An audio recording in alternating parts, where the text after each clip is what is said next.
Laura Kuenssberg made a stunning Brexit confession after she humiliated Remainers and their campaign to attempt to overturn the referendum result, unearthed accounts reveal. Ms Kuenssberg has been one of the most seen faces in the past 5 years, covering some of the UK's biggest political stories for the BBC. The BBC politics editor has been plagued with accusations of bias throughout her career, and once was at the wrath of Remainers after she tore apart their argument on campaigning for a second referendum. Speaking after the general election in December 2019, Ms Kuenssberg, a former ITN reporter, tore apart the Lib Dems and some within the Labour Party over their pro-EU stance during the vote.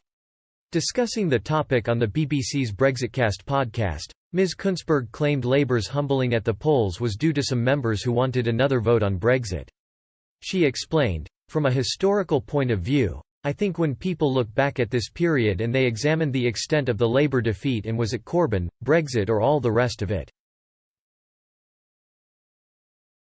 I think people will look back and think, hang on, people voted for something in 2016 and then lots of people in the political establishment in Westminster spent 3 years trying to undo that.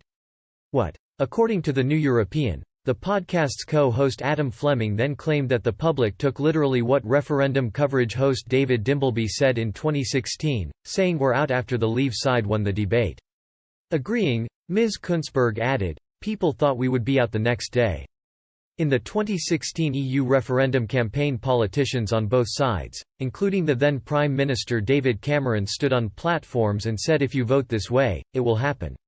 They said there was no going back, and that this wasn't a vote that you can have a second opinion on. Lo and behold, 3 years later people are scratching their heads in the Labour Party, thinking maybe that was a bit of a problem that they were trying to undo something that people voted for. There are perfectly legitimate reasons for people to campaign for a second referendum.